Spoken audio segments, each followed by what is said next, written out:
progressivement, mais sûrement, les nouvelles autorités syriennes évinçant les Russes de leur pays. Aujourd'hui, le 10 août, la Syrie et la Russie ont signé un nouveau mémorandum définissant l'avenir des bases militaires russes à Tartous et sur l'aérodrome de Khmeimim. C'est le résultat d'1 an et demi de négociations intensives. Pour faire court, tout est civil, entièrement civil. L'infrastructure, c'est l'aéroport de Khmeimim et le 4e quai commercial du port de Tartous passe sous le contrôle total des autorités syriennes. Et les installations militaires elles-mêmes changent de statut pour devenir des centres de formation conjoints. Autrement dit, les Russes ne contrôlent plus les bases militaires syriennes, ils y sont désormais en tant que spécialistes contractuels. Si sous Bachar al-Assad, les Russes avaient un contrôle total sur les bases et toute l'infrastructure dans ces deux régions, la Syrie a maintenant repris possession de ces bases. Mais Damas ne peut pas encore évincer complètement la Russie, et la raison en est les livraisons de pétrole. C'est pourquoi, dans cet épisode, nous allons examiner en détail l'accord concernant les bases militaires, le statut des Russes en tant que spécialistes contractuels avec très peu de droits, et pourquoi la Syrie ne peut toujours pas complètement expulser les Russes, malgré le fait que le nouveau président syrien réoriente tout de même le pays vers l'Occident. Spoiler, c'est le président lui-même qui propose à Trump une solution concernant les Russes. Le président syrien. Je m'appelle Alexei Petchi, discutons ensemble de ce sujet, mais avant de commencer, je vous demande de vous abonner à cette chaîne YouTube. Nous approchons des 300 000 abonnés, donc je vous serai reconnaissant pour chaque abonnement. Pour vous, cela ne prend qu'une seconde, je vous serai reconnaissant si vous vous abonnez. Alors commençons par le mémorandum entre la Russie et la Syrie, qui a été signé aujourd'hui. Selon Reuters, les autorités syriennes prendront le contrôle de toutes les installations civiles, y compris l'aéroport de Khmeimim et le quai commercial du port de Tartous, ce qui permettra de les intégrer progressivement dans le système de gestion civile de la Syrie. Les installations militaires seront reconverties en centres d'entraînement conjoints dans le cadre de nouveaux accords. Ces accords ont été conclus en tenant compte des intérêts des deux parties, et la période de transition devrait être achevée dans un délai de 3 mois. Par ailleurs, la Direction générale des ports et des douanes de Syrie a précisé que toutes les installations commerciales du port de Tartous, qui étaient auparavant entièrement gérées par la Russie, passeront sous le contrôle des autorités, y compris le quai numéro 4, ainsi que les entrepôts et autres infrastructures qui y sont rattachés. Au ministère syrien des Affaires étrangères, le document a été présenté comme l'accomplissement le plus important de toute la période de négociation, ouvrant une nouvelle étape dans les relations bilatérales. Voici la citation. Après 1 an et demi de négociations intensives, le sort des deux bases russes à Khmeimim et Tartous est enfin décidé. Grâce à la conclusion d'un mémorandum d'entente qui expose les particularités de la prochaine étape des relations entre les deux parties. Et ici, je voudrais souligner un point très important et intéressant. Les autorités russes ne commentent pas encore officiellement les déclarations de la partie syrienne. Elles gardent le silence, ce qui indique qu'il n'y a aucune victoire pour la Russie dans cette nouvelle. S'il y en avait une, ils crieraient déjà « Regardez !» Nous avons maintenu notre présence militaire en Syrie, même le nouveau président après Bachar el-Assad est avec nous. Non, il garde complètement le silence à propos de ce mémorandum. Parce que si on commence à commenter, il s'avère que les droits des Russes en Syrie, comme on dit, sont maintenant très fortement restreints. Et en fait, ils n'ont plus de base militaire là-bas maintenant. Maintenant que vous connaissez la principale nouvelle, je vais vous donner le contexte historique, sans lequel il est tout simplement impossible de comprendre l'ampleur des changements en Syrie. Je vais essayer d'expliquer tout cela de la manière la plus simple possible. Et le point de soutien logistique de la flotte à Tartous est la seule base navale russe en Méditerranée, qui existe depuis 1971, c'est-à-dire depuis l'époque soviétique, en 2017. En 2017, Moscou et Damas sous Bachar el-Assad sont convenus de placer l'armée russe sur ces sites pour 49 ans, c'est-à-dire jusqu'en 2066. Le port a été activement utilisé lors de l'opération militaire de la Russie en Syrie, pour soutenir le groupe de troupes qui combattait du côté du régime de Bachar el-Assad. En décembre 2024, des groupes armés, ce n'est plus un secret, avec le soutien de la Turquie, ont renversé Bachar el-Assad et l'ex-président a démissionné, s'est enfui et a obtenu l'asile en Russie. Les nouvelles autorités syriennes, dirigées par Ahmed Al-Ashar, n'excluaient pas le maintien des bases militaires russes, mais seulement si Damas en tirait un avantage. Autrement dit, ils disaient clairement qu'ils pourraient trouver un accord. Ou peut-être pas. En même temps, le porte-parole du président russe, Vladimir Poutine le Chauve, Dmitri Peskov, à cette époque, là-bas, fin 2024, début 2025, il soulignait que la présence militaire des Russes, Salah, Meimim et Tartous, deviendrait, je cite, un sujet de sérieuse discussion avec le nouveau gouvernement syrien. Eh bien, même à ce moment-là, ils essayaient d'intimider là-bas, ils ont dit « on verra bien ».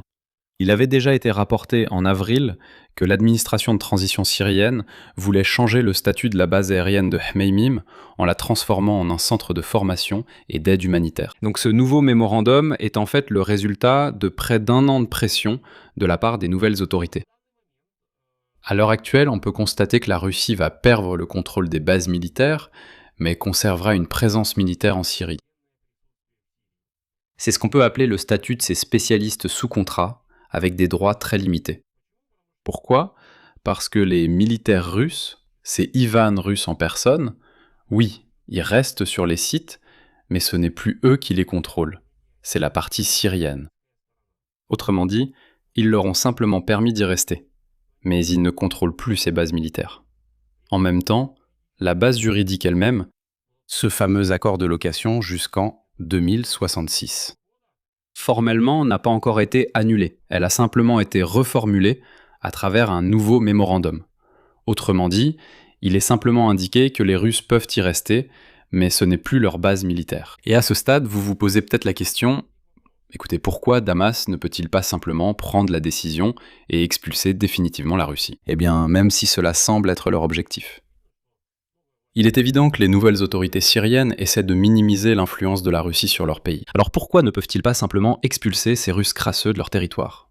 Après tout, tous les accords peuvent être désavoués. Le même accord de location jusqu'en 2066 peut réellement être désavoué. Pourquoi ? Parce que cet accord a été signé par le régime criminel de Bachar el-Assad, qui s'est enfui et se cache à Moscou. Voilà, on a désavoué l'accord et on l'a oublié. D'ailleurs, l'Occident aiderait clairement le nouveau président à expulser les Russes. Donc la réponse à cette question est très simple. La Syrie dépend toujours de manière critique des livraisons de pétrole russe, et il est physiquement impossible de les remplacer instantanément. Et ici, il est important de relier ce sujet à une autre histoire que nous avons déjà abordée sur cette chaîne YouTube. Il y a littéralement quelques jours, nous avons traité ce sujet sur cette chaîne YouTube, mais ici, il faut la répéter et la relier à ce sujet, c'est-à-dire la reconfiguration des bases militaires russes en Syrie.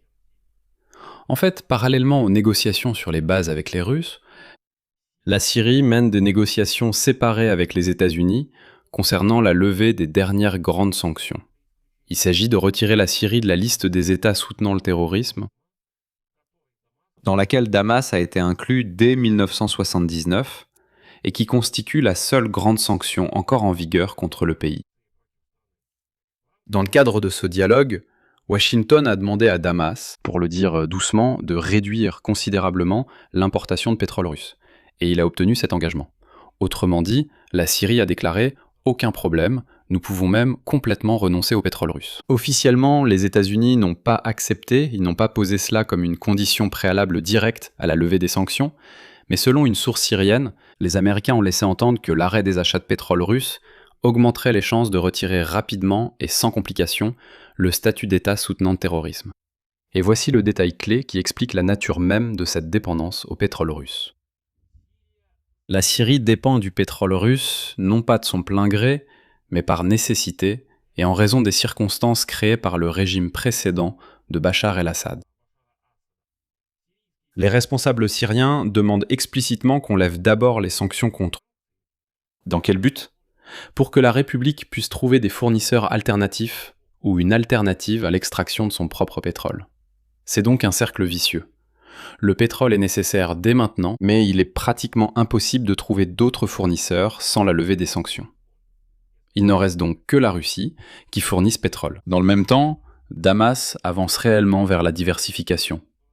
Et les autorités syriennes cherchent déjà de nouveaux fournisseurs et s'attendent, comme ils l'ont déclaré, à des changements radicaux. Et voici le plus intéressant. Le mois dernier, la société française Total Energy a disputé d'un contrat pour l'exploration de gisements sur le plateau continental. Et en juin, la Syrie a signé un accord avec les Américains, avec les sociétés américaines ConocoPhillips et Novoterra pour la reprise de l'extraction de gaz. Le département d'État américain, de son côté, a déclaré que Washington appelle Damas à attirer des partenaires d'affaires fiables. En premier lieu, bien sûr, les entreprises américaines. Et il attend de la Syrie qu'elle respecte le régime de sanctions contre la Russie. Le contexte du réchauffement des relations entre Damas et Washington est également révélateur. Car ce réchauffement a commencé après la rencontre des chefs des deux États. À la Maison-Blanche, en novembre 2025, et c'est à ce moment-là que les États-Unis ont retiré l'actuel président de la transition, Ahmed Al-Shara, de leur propre liste de sanctions. Et ils ont partiellement levé les restrictions contre Damas. Je rappelle que Al-Shara était considéré là-bas comme presque le terroriste numéro 1 en Syrie. Et les États-Unis d'Amérique avaient même offert une récompense de 10 millions de dollars pour sa tête. Ensuite, tout cela a été annulé. Maintenant, ils mènent un dialogue direct avec lui. Et si nous assemblons ces deux pièces du puzzle, nous verrons le tableau complet. Officiellement, la Syrie a obtenu le principal résultat symbolique. Le contrôle de l'infrastructure civile des bases militaires russes lui est transféré. Et ces installations cessent d'être purement des bases militaires russes, dans l'ancien sens du terme, mais une véritable indépendance totale vis-à-vis de la Russie reste pour l'instant inatteignable, pour deux raisons à la fois. Premièrement, sur le plan juridique, la base de Tartous reste attribuée à la Russie par un contrat de location jusqu'en 2066. Le nouveau mémorandum ne fait que réorganiser la gestion, il n'annule pas le document lui-même. Cela dit, si elle le souhaite vraiment, la Syrie peut trouver un prétexte pour rompre ce contrat. Deuxièmement, économiquement, la Syrie ne peut tout simplement pas renoncer brusquement au pétrole russe en ce moment. Passer à de nouveaux fournisseurs, que ce soit par Total Energy, ConocoPhillips ou d'autres partenaires occidentaux, cela demande du temps. Et ce temps, Damas ne l'obtient qu'en échange de la levée des sanctions, qui à leur tour dépendent en partie de la volonté de réduire les achats de pétrole auprès de Moscou. Autrement dit, ce nœud reste encore à démêler.